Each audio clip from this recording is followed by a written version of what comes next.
Okay. So if you're back in the back, especially way back there, say it really loudly, okay? So we don't have to like have you say it and then we repeat it. All right, you ready? What was your favorite subject in school? Mine was math. Mine was home ec. Tell us something naughty that each of you did as a child. I was never naughty. I went out with a bunch of guys and tipped over outhouses on Halloween.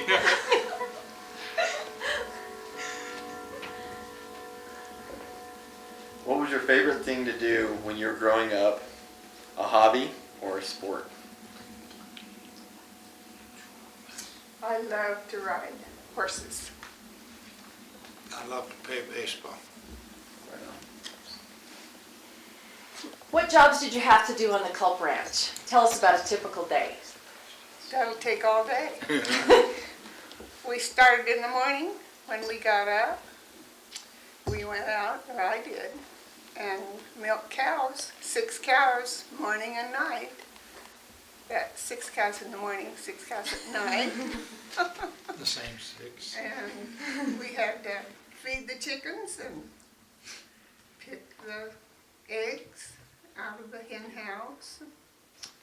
And of course we ate breakfast, lunch, and dinner. And all the food was grown on the farm. We had all our own beef, chicken, and what else do we eat? Pork. Pork, yeah, right, cute piggies. And of course the eggs. My mother she raised the chickens. That was her big thing, but she wouldn't eat an egg for all the rice in China. And she had to have too many eggs when she fell off of a horse when she was a child, and she just couldn't eat eggs. But we were never hungry because we used all our own food. And in the evening, well, we went to school, and that was great. I loved school. But then we came home, and it was all to do over again. Milk 6 cows and clean everything up, and went to bed. Got up early. That was it.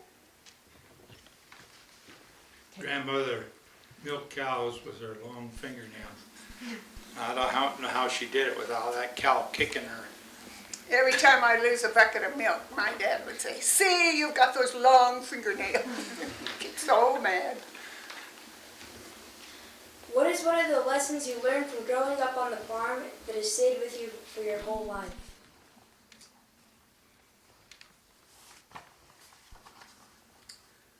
I guess discipline, maybe.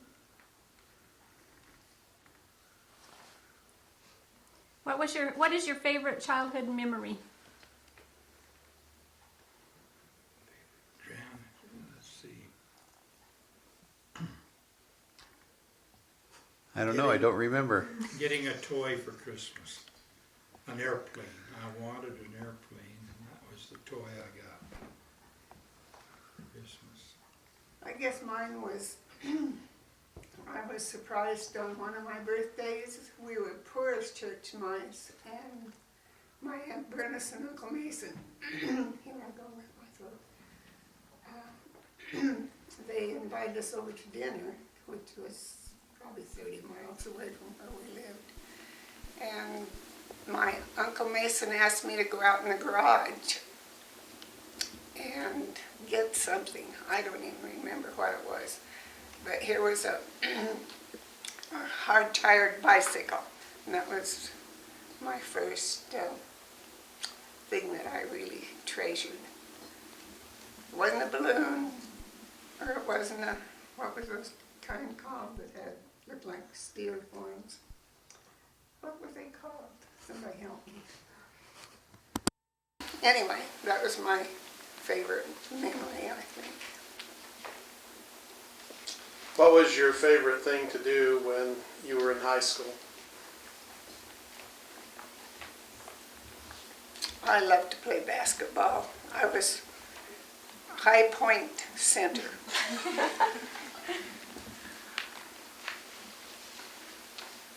I played in the dance band.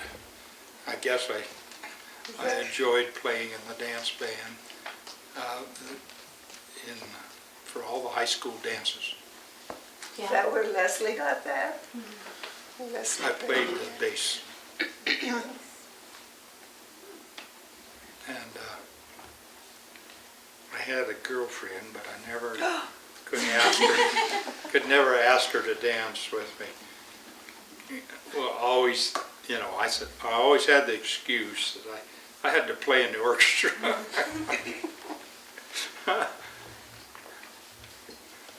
Besides your parents, who were the most influential relatives in your life?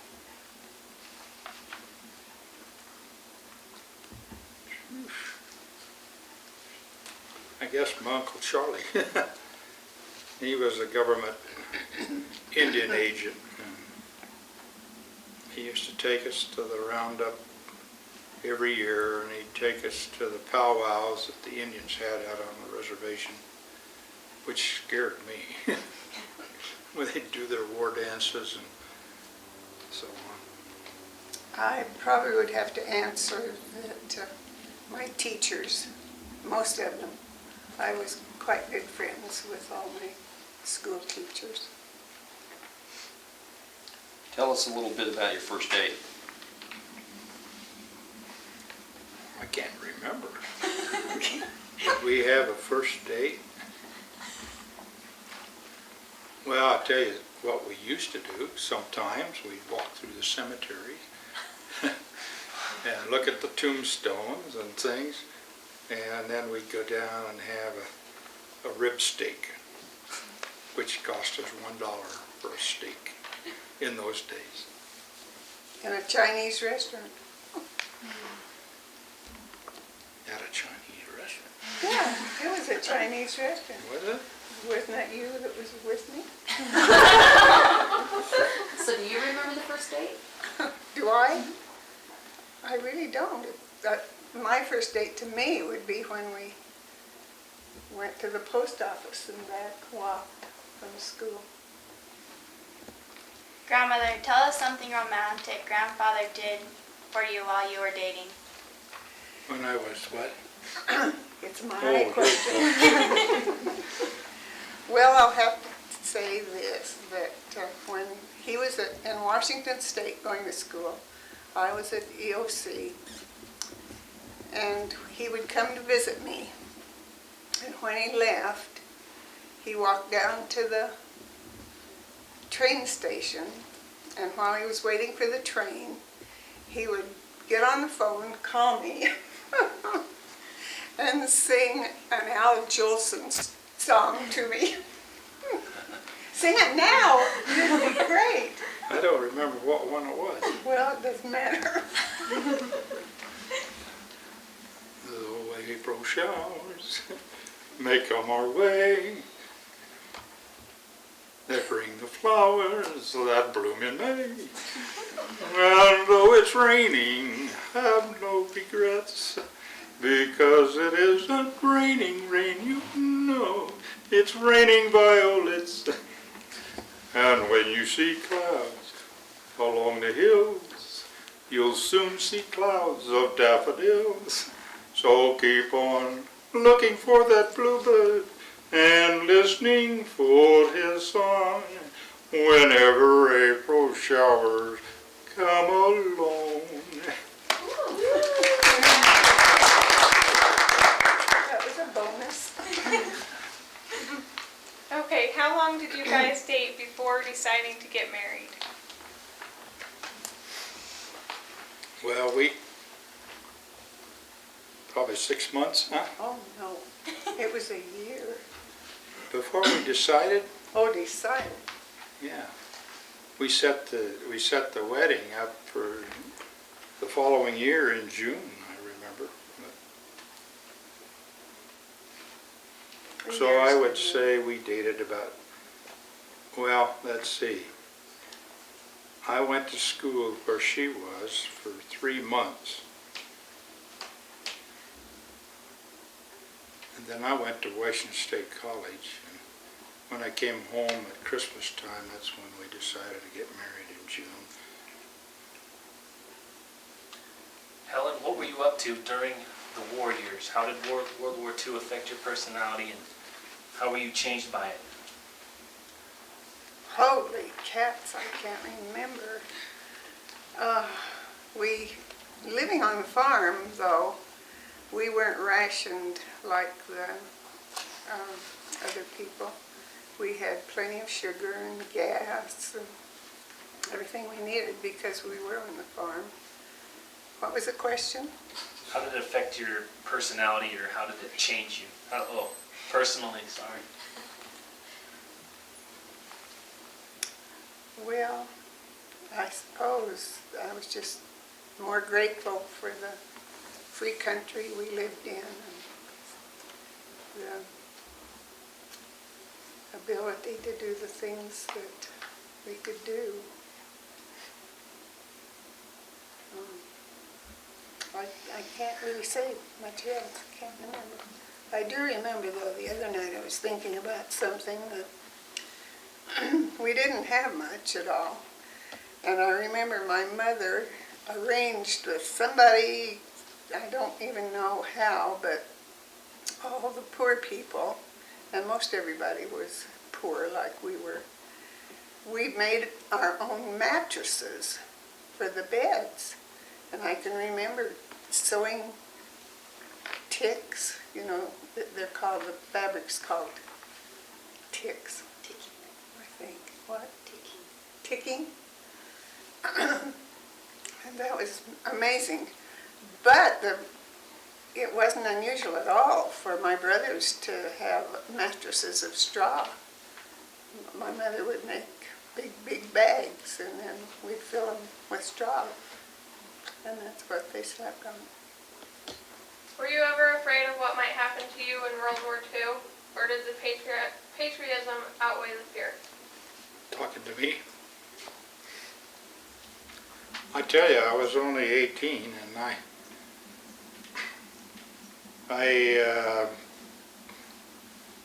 was anxious to get into the battles. I was gung-ho, you might say. I volunteered for overseas service, and then I volunteered for flight duty. And then after I had thrown 6 combat missions and so on, I also had volunteered at the same time to join a task force. I wanted to get in on an invasion of some of the, and I ended up going into Philippine Islands on an invasion.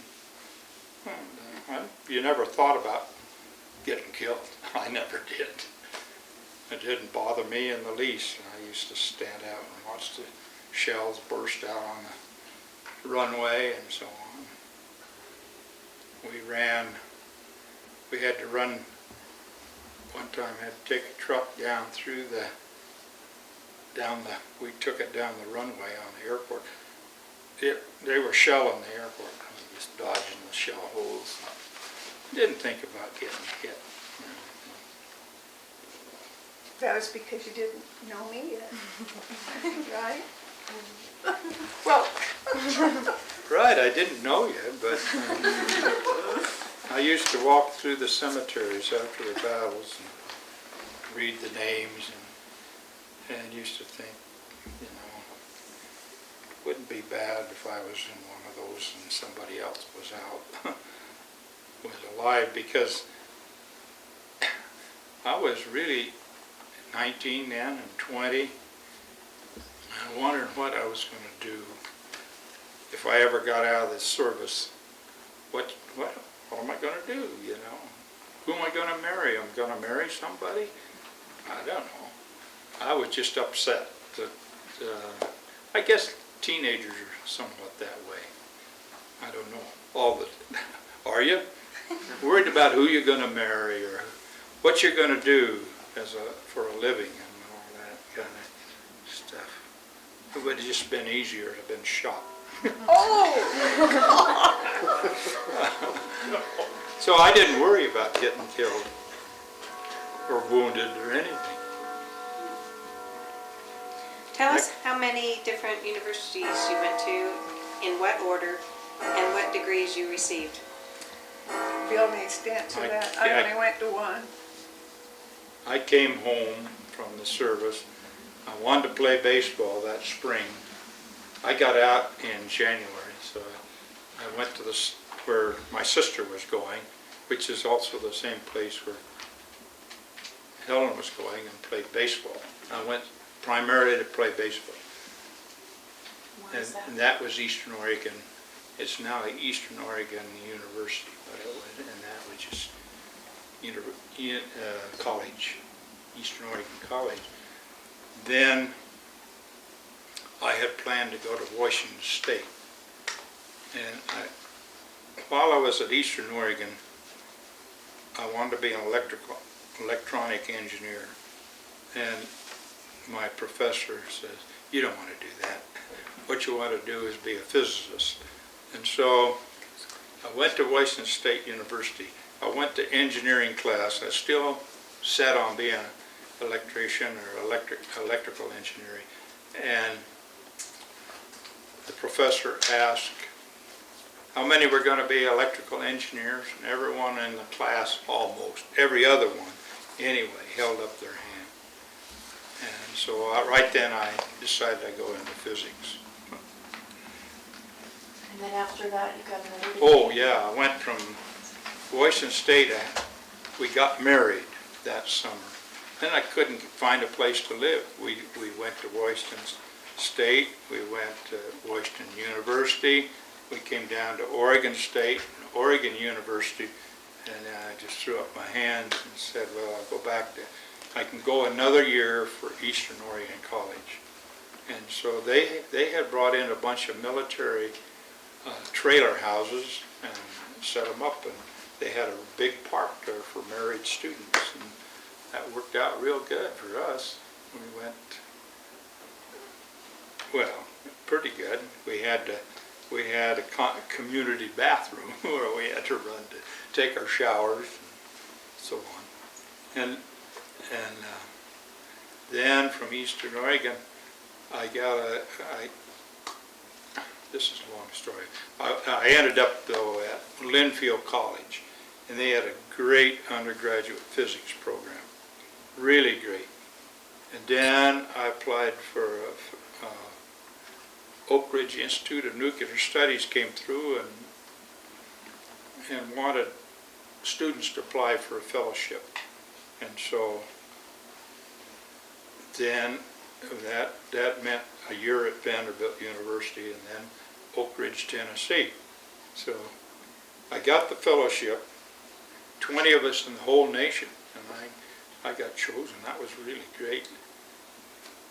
In the meantime, we had joined the church, so I think the Lord had something to do with that. Anyway, we ended up going to graduate school at Vanderbilt and then over to Oak Ridge, Tennessee, and I've never had a problem with the job. You know, they always came to me because in the field I was in, there were very few people, and 20 in the nation, and they needed us, and so I ended up in the various jobs I had just because people called me up and said, come work for us, and come work for us. I never had to worry about whether I had a job or not. Okay, time out. No. Are we ready? Okay, Kylie, go ahead. Grandfather, why did you decide to become a nuclear physicist? And tell us all the places that you worked in your career. Well, I graduated in physics, and I was fortunate to get a fellowship at Oak Ridge. So that automatically just kind of put me in the nuclear physics business. And I got my graduate degree, and then I got a job at the nuclear plants in Idaho. And I went up there. I got a call from my own university, Linfield College, which had a Linfield Institute of Nuclear Study, or not nuclear study, Institute of Physics or something. anyway, they called me and wanted me to go. So I prayed about it, and the answer came, no, don't go. So the next thing, I get a call from a friend down in Nevada, and he says, why don't you come work with the University of California? And I said, well, I don't want to. I had a great job in Idaho, but then he kept calling me. He said, we need you down here. And so I said, I'll be down, okay, for an interview trip. And we went down, and on our way back, I pulled off the side of the road. You know, as you come out of Las Vegas, you come up that grade, stopped, pulled over, and looked back, and I said to Helen, we're going to get a job offer to come here, and we're going to come, you know. And I just felt that was the Lord's answer. So. And I said, I know. I knew it before you did, probably. Anyway, that's how. Then I went down and worked in nuclear weapons, and then up to the laboratory, and then the friend that was on this super secret project, who had actually got me to come with the University of California, he got me into the program, and then he got real sick and died, and so they asked me to take over this leadership and on this secret project, and I did. That was the greatest part of my whole career, was in that. You can't tell us. Do we have time for him to tell just a funny story that happened with all this bomb stuff? During this, there was to be no association of the laboratory with this work. And so I would go down to Los Angeles. I would go into a room on one floor, fourth floor. They'd take something like that, and they'd take all of my identification away and give me false identification, including Social Security card, driver's license, and even a company card. You might be interested to know I work for Summa Corporation. And, huh? That's with Howard Hughes' program. Then, cut. No, you were doing your face. Oh. Go ahead. So I worked on that project where we left the United States for 2 months at a time. And then I came back and finished out my career, retired. We decided to get out of California and move up here. Since all the kids went to BYU, and our children, I should say, all the children went to BYU, graduated there, married, stayed here, so we moved over here. Well, Grandfather, had you chosen another occupation, quickly, what would it be? What would it have been? Probably would have been electrical engineering. What was the first car you owned? Hey, that was great. We won it at a raffle. It was a 1947 brand new Ford two-door. And we used that all the time we were going to school. And We didn't have a car, and we were married. wondering how in the world we'd get around without a car. So we read. He took our last dollar, bought a raffle ticket. At this county fair. And I ended up winning that car. What was your favorite car? My favorite car? Can you remember the old Studebakers? Green. No, I don't think I had a favorite car. Chrysler 300 maybe.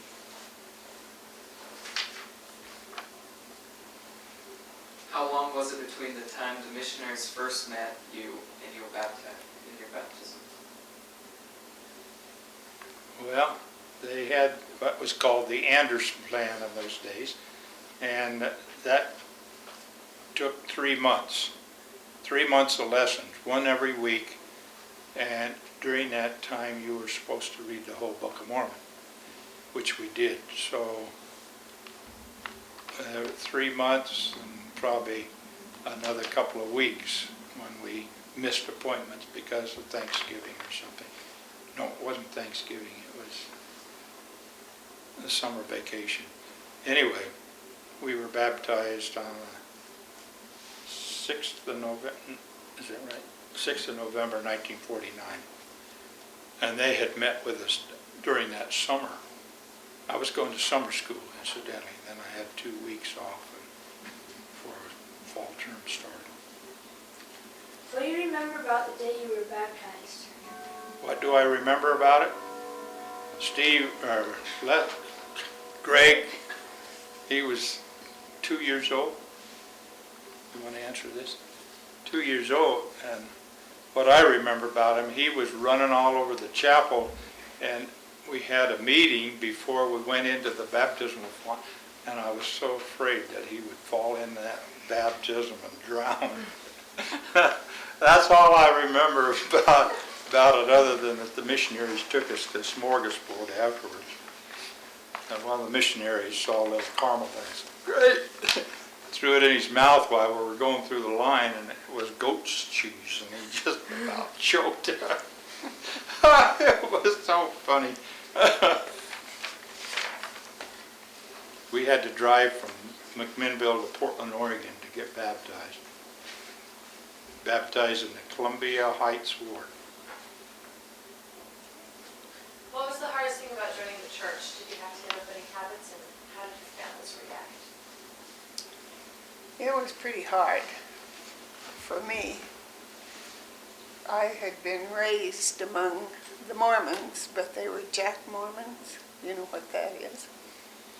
And I had no respect for them. I wouldn't associate with them in school. Never had a Mormon friend in school. And when the missionaries knocked on our door, Bill didn't tell you this.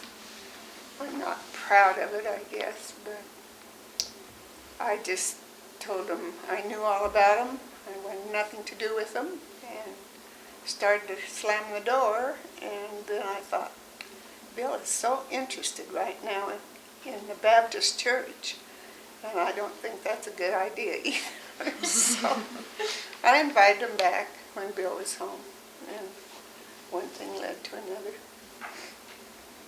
I was taking a religion course in a Baptist school. Linville College is a Baptist school. And I remember asking the professor, how come we don't have any apostles or prophets today? Because we were using the New Testament. In Ephesians there, you know, it says, gave some apostles and some prophets and so on. So when I came home that evening, Helen said the missionaries would be coming back. We invited them, or we talked to them outside of our trailer house. We didn't want to take them in there, I guess. And one of the first questions I asked is, why don't we have some apostles or prophets? I had been looking for a church. I'd gone Catholic church, I'd gone to Presbyterian church, I'd gone to the Methodist church, I'd gone to the Christian Science church, and none of them felt right until we started talking to the missionaries. I was gung-ho. I didn't have to worry about it at all. Helen was a little reluctant, but I just said, why does it have to be the Mormons? You know, I thought everything was great, but why the Mormons? What was the hardest church doctrine to accept when you converted to the gospel, and what was the easiest? what was the what? What was the hardest church doctrine to accept when you converted? There was none for me. I can't think of any. I don't like the word polygamy, but, you know, that's passé. In those days, they used to take husbands sent them on missions. And she was always afraid that if we join that church, you'll have to go on a mission. But leave me alone.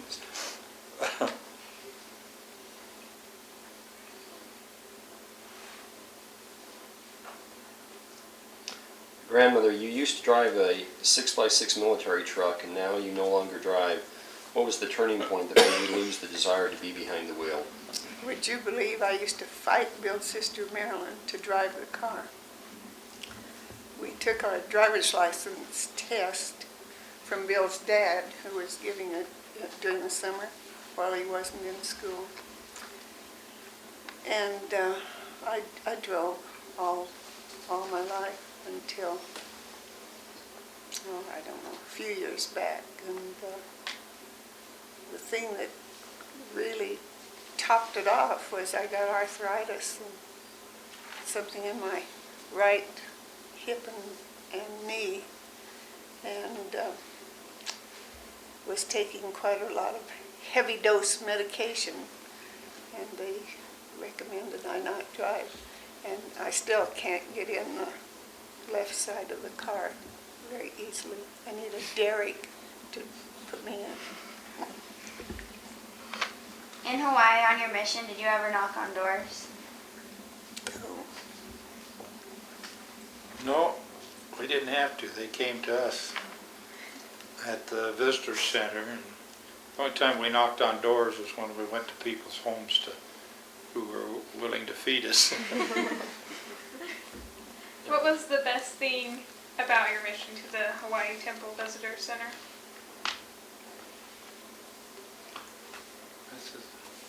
I think I just wrote a story about Amy Binion. When we first moved from Idaho Falls to Las Vegas, we got a call one evening from a friend in Idaho Falls, and she told us that her sister's family had been in a bad wreck outside of Las Vegas, and wondered if we could go down to the hospital and see what we could do to help them out, because they wouldn't be able to get there till the next evening. You know, it's a long ways down there from Idaho Falls. And so we said, yeah, we go over there. There's 2 hospitals in Las Vegas. So we figured they'd take them to the county hospital. We got down there and talked to somebody, and they says, well, the mother was killed. A 9-year-old daughter was killed. There was a 6-year-old daughter that apparently had no injuries. The father was badly injured, and there was a 6-month-old baby that was riding in the lap of her mother, and they didn't know whether the baby had internal injuries. Apparently on the outside there was no indication the baby was even hurt. So we went down, and the father asked for a blessing, and I blessed him, gave him a priesthood blessing, and then he says, would you bless our baby too? So I went in and blessed that little 6-month-old baby. Now jump ahead 22 years. Helen was talking to Amy Binion, and she asked her about her parents, and she said, well, my mother was killed when I was just a baby 6 months old, and so she started putting 2 and 2 together, asked she said she was raised by her aunt in Idaho Falls, and so Helen asked who it was, and it was our friend who called us. And so Amy Binion was 6 months old when I gave her a blessing, and here she was serving a mission with us.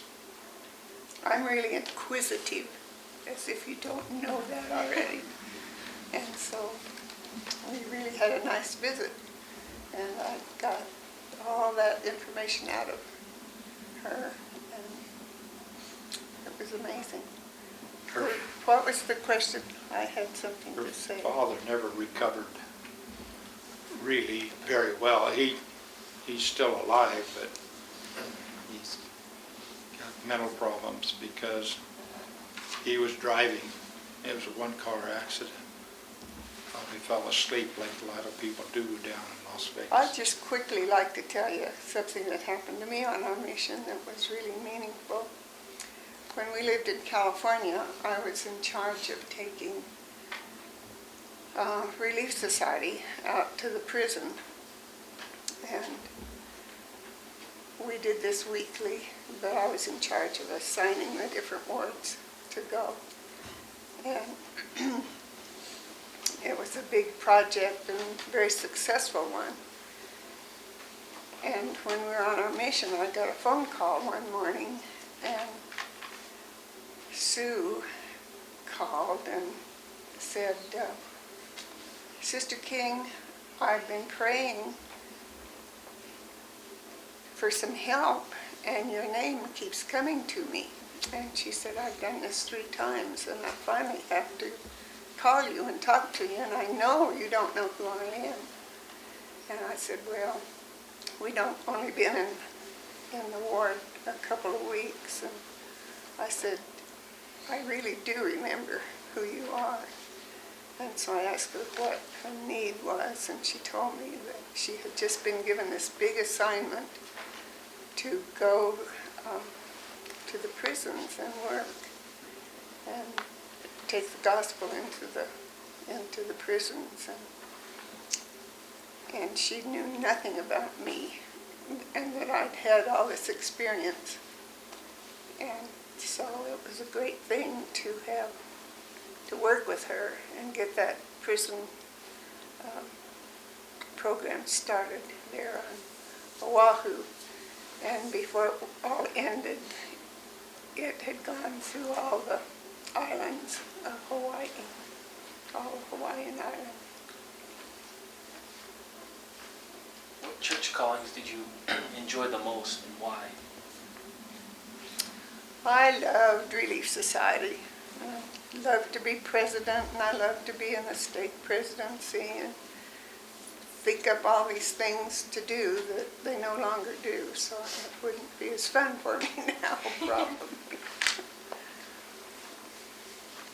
The best experience I had as a church calling was when I was on the High Council. I'd been there, and one night when I went to priesthood meeting, or High Council meeting, the stake president asked me, Brother King, we want you to take over the church farm. Church farm? I'm a city boy, I'm no farmer. And he says, well, you go on out and see the farm manager. He'll tell you. Incidentally, we had a whole section of land outside of Las Vegas. We had water from the sewer plant, first use of it, the water rights there.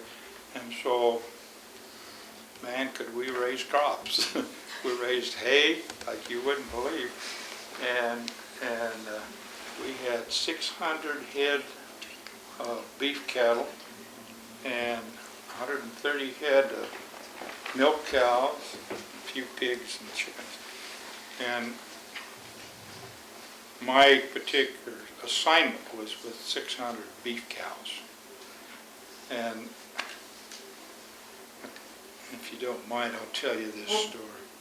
One time I was out, I hated to go out to the church farm. I kept putting it off and putting it off, and finally had to go to Amchitka Island for a nuclear test up there. And I went up there, and I stayed there 3 weeks. I came home and had to go out to the farm finally. And the stake president, who had one of the stake presidents, 5 stakes were involved in that farm. And he called me. He was the chairman of the farm committee. And, Brother King, we haven't had you. And I said, President, I knew him real well.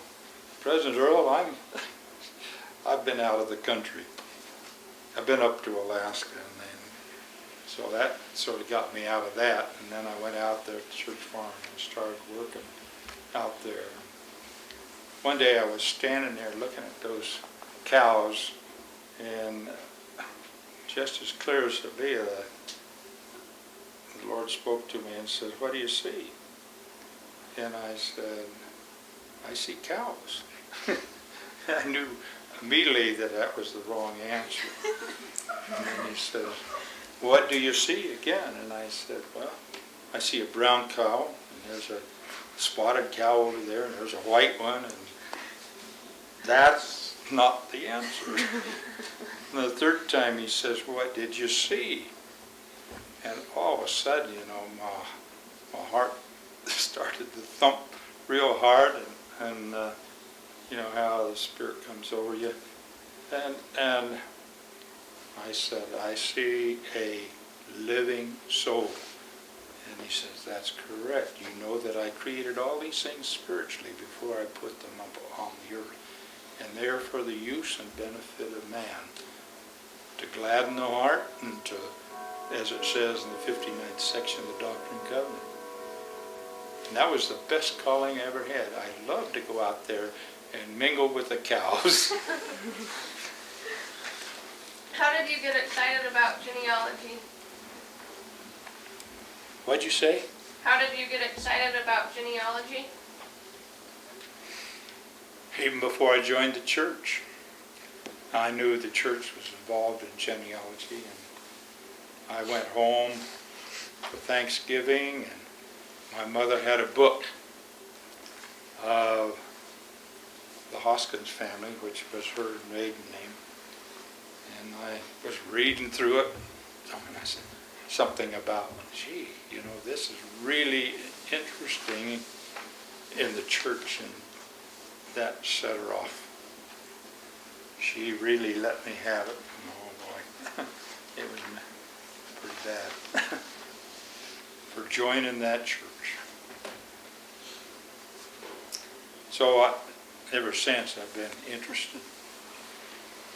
What do you remember most about Morgan? More, she scared me. I was a little kid, and she was one, no, I don't want to say, pioneer. She'd come across the plains and drove a wagon when she was, and had 3 kids, and had one on the way, and she drove the wagon. She drove the wagon all the way, almost lost her wife in crossing the Snake River on a ferry, and the thing broke loose. One side of it, they had just a pull rope across, you know, kind of a thing, and stretched across the river, and they just pulled the ferry across. The rope broke on one end, and the guy who was running the ferry got it cleated up on the side, and it swung around like this. Hit the bank on the side, opposite side where they should have been. But she was really a wiry, a wrinkly Like us? old great grandmother. Used to scare me. We wouldn't stay with her. If she wanted to babysit us. Okay, Grandmother, what is your favorite memory of one of your ancestors? I didn't have any, I never knew any of my relatives except this aunt and uncle and a few cousins on the Connor line. But my favorite what? What's your favorite memory of one of your ancestors? Well, it's a memory, but it's not favorite. Like Bill, I only saw my grandmother on my mother's side once. She came out from Nebraska to visit for a few days, and my parents had gone someplace. And she got mad at us for some reason. She was a German lady, and she got mad and got the broom and chased us all around the house trying to beat us. I'll never forget it. My favorite ancestor? I can't think of one, but I can tell you this. One night, up in the bedroom, my grandfather, first of all, I better tell you, he married a young girl, and she died in childbirth after about the fifth child, during the fifth child. Then he married my grandmother, and while we were working in the temple one night, she said, I was sound asleep and I heard somebody say, Bill, and I woke up right away, raised up in bed, and she was standing beside the bed. I didn't see her, but I knew she was there. And she communicated back and forth, and first thing she says is, Bill, would you please do my temple work for me in the temple? It says, if you don't do it, I don't know who will. And I said, yes, I'll do that. And she said, and also have be sealed to my husband and have my children sealed to us. And I promised her I'd do that. And I hardly knew who she was. I knew her name, and one of her children had been close to us, our family, and used to take me fishing with him and hunting and duck hunting and so on. And when he died, we went up to his funeral up in Oregon, and so I knew I had a program, and I started there. I ran down, told who his parents were, where he was born.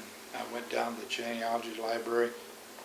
I had a lot of help from somewhere, because within about 30 minutes I found a newspaper article that somebody had collected that said that she had died on the 27th year, the 5th month, and the 3rd day. So I could calculate back when she was born to the very date, and then I went upstairs to the census and found her up there where she was born. That's the greatest experience I've had with genealogy. And I have great love for that woman. What's an invention or an appliance that's made your life easier? Say microwave. That's about it. Washing machines are a lot different than they used to be too. What about your favorite songs? Anything that sticks out in your mind that you've loved for many years? Well, I guess I'm kind of a romantic guy. I liked the desert song, One Alone. You remember that? Lonely as the desert breeze, I may wander as I please, yet I keep on longing just to rest a while, where a sweetheart's tender eyes takes the place of sand and skies, all the world forgotten, can't sing it very well, in one woman's smile. And then it goes on. I just think there's no songs any better than those in the early 40s and 50s.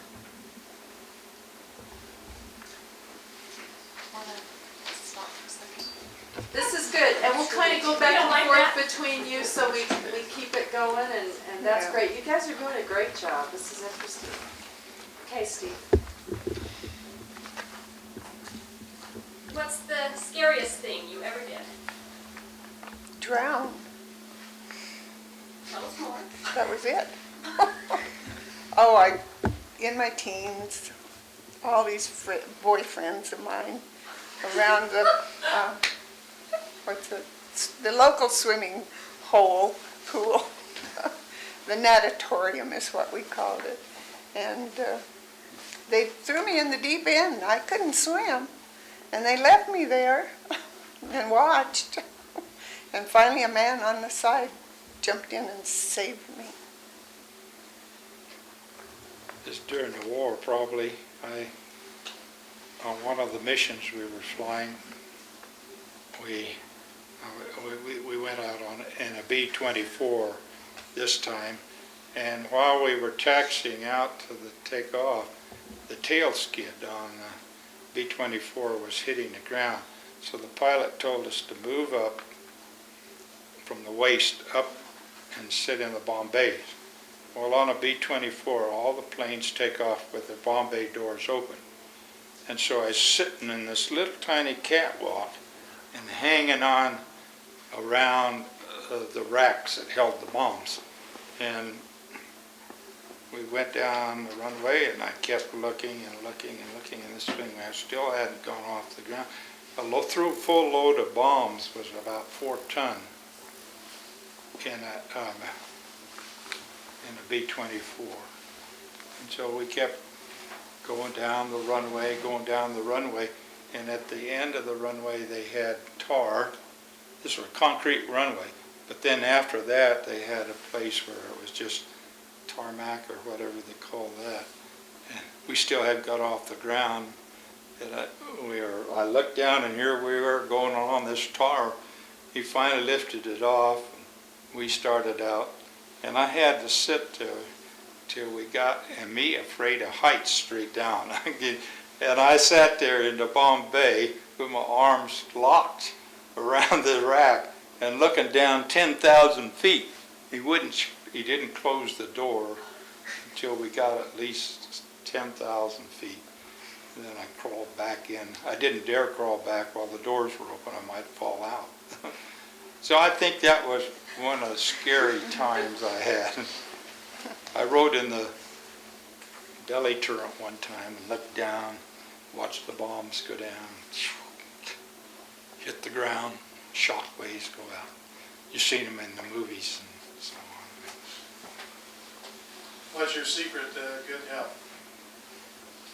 Word of wisdom. What's the what?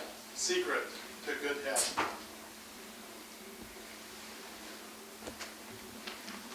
I could say drinking beer every day, smoking a cigar. That's what I did before I joined the church. Every day when he came home from work, and especially if he was mad, he would get in the bathtub with his cigar and his can of beer. And You can't imagine that, could you?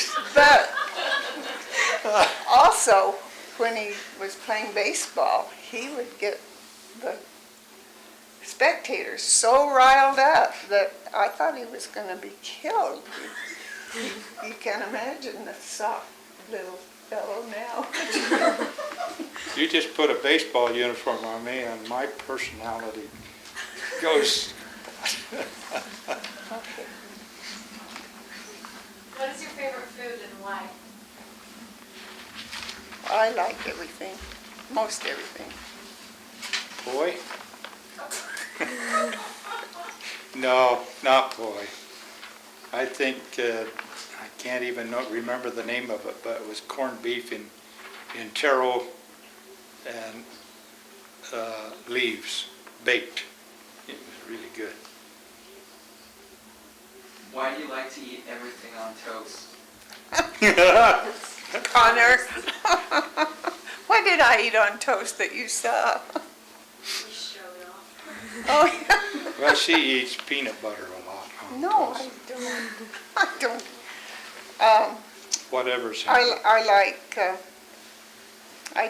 I'm a dunker. I like to dunk my food.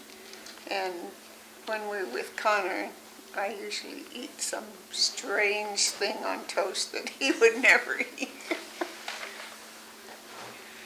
What is your favorite book? Favorite what? Book. Book?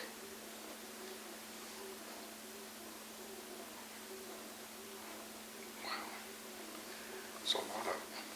When I was in college, I got the Syrian Yankee, and I liked that a lot. What did I tell you the other day was my favorite book? The Robe. Bill gave me The Robe, and so that was special. Well, I think my favorite book now is the Scriptures. I love the Old Testament when we're studying. I love the New Testament. I love the Book of Mormon. I love the Pearl of Great Price. You know, Doctrine and Covenants and the Pearl of Great Price that we're studying now. I took that as Not scripture? yeah, but that's okay. I didn't say that because I thought it was otherwise. Hayden Kohlberg looked at your picture and wants to know why your hair is white and when did your hair turn white? My. What was that? Why did our hair turn white? We must have scared each other a lot. Well, I started getting gray at 18. The interesting part of this is that we've been the same color of hair all through our lives. When we were salt and pepper, we were both salt and pepper. Everyone, in fact, a doctor moved into our ward in Las Vegas one time, and he was put on the high council with Bill. Got to know him quite well, and when he got to know him well enough, he said, "I don't understand how your hairdresser gets your hair the same." He was sure we had it done. I didn't have a halo of the right size. It was all too tight. That's just kidding you. Tell us what your favorite vacation was and why.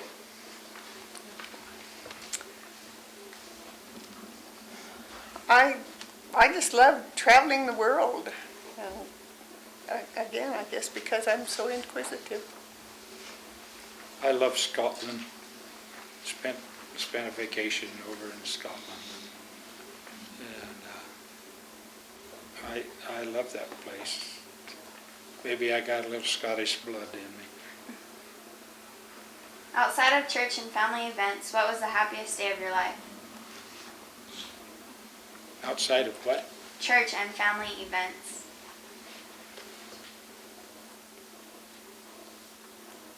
When I got in the Army, I guess. I was really happy to get in because I was right on the borderline, underweight, couldn't see too well, but I told the doctor that I was just got over the flu and I'd lost 5 or 8 pounds, and he let me go then. And then when I came to reading my eye chart, I says, "Well, I just took my glasses off. You let me wait a while, I'll be able to see the right line." And so when he did, when I got to fool around there for a while, play ping pong and a few things, I went back and I could see the required vision. That's when I got in the Army. I forgot the question. What was the happiest day of your The life? happiest day. I guess when I left home and went to school. And got married. Got married, found me. Of all the things you've witnessed historically, which single event impacted your lives the most? I know what you can answer. Marrying you, joining the church. Oh, I thought sure you'd say the war. I think just marriage. Is there something in your life you didn't do but wished you had? Do you have any unfulfilled wishes?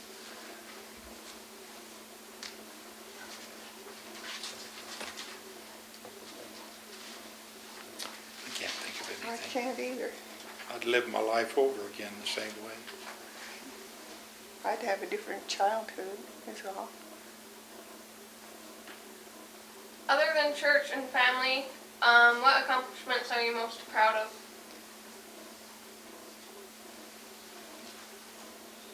Finding a great husband for me.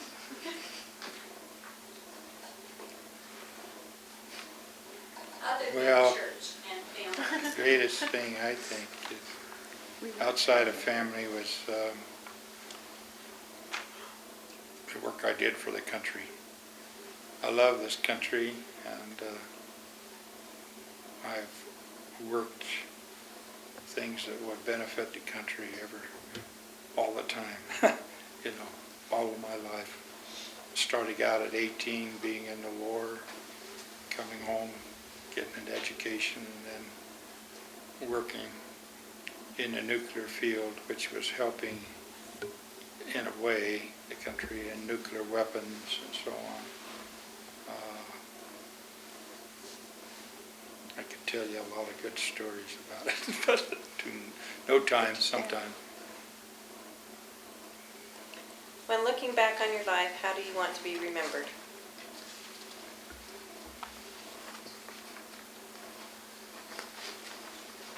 Haven't thought about it. To me, I would like to be known as a fellow that lived a Christ-like life. I'm a long ways from it, but I'd like to be remembered that way, and a saintly person. Ditto. Just one final thing, why don't you just tell us real briefly how you feel about each other? I didn't hear that. How do you feel about Tell me? us briefly how you feel about Helen, and Helen, how you feel about them. How I feel about it, she's mine forever. That's right. And I'm glad of that. We were married in the temple, and sealed in the temple, I should say, and so we have the assurance, I have the assurance that we'll be together in the next life. I've never loved another person or had a desire to love another person as a, you know, as the type of love we have between us. Now, I like to love everybody as my brothers and sisters. And since going on a mission, I have developed that love for other people that I probably didn't have before we went on a mission. And then after, as the stake president said when we gave our report, he said, "You've internalized." That's a good word for it. You've internalized the love that you have for all of mankind, really. I love the Japanese people that we had in Hawaii, the Polynesian people. It just changed my whole life.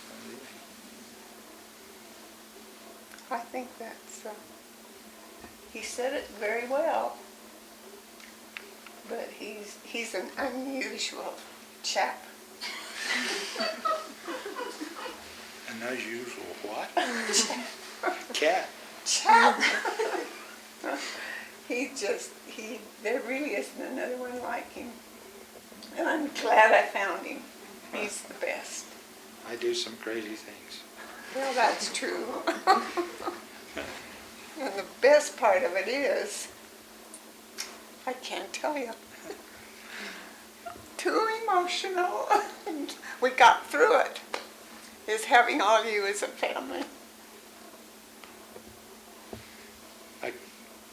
I can't hear very well anymore, and so what's really funny is I say things wrong at times. People are shocked, they don't know what in the world are you talking about. It isn't that my mind is going, it's just that I can't hear.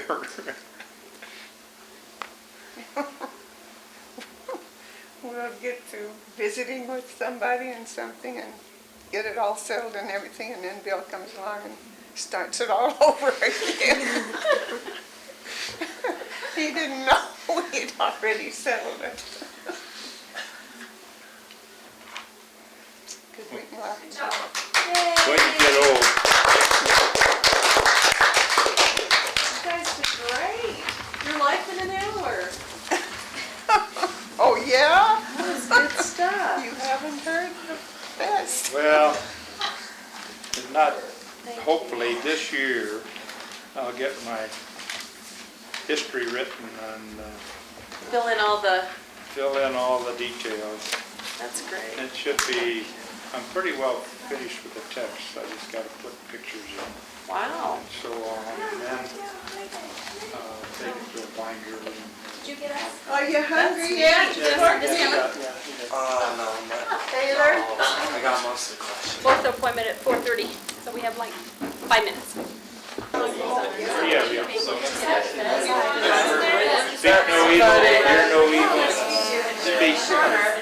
Here, speak. Say no. See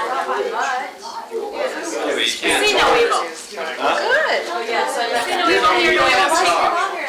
You can't talk because they're It wasn't an ambassador. And Rhonda said, no, that's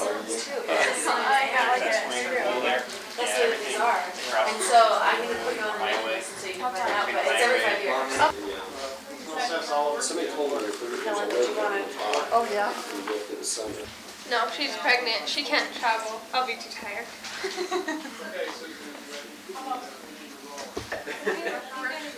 We didn't put Thane's question in. I was already in. So about 6 or 8 months later, he came and he was really sad.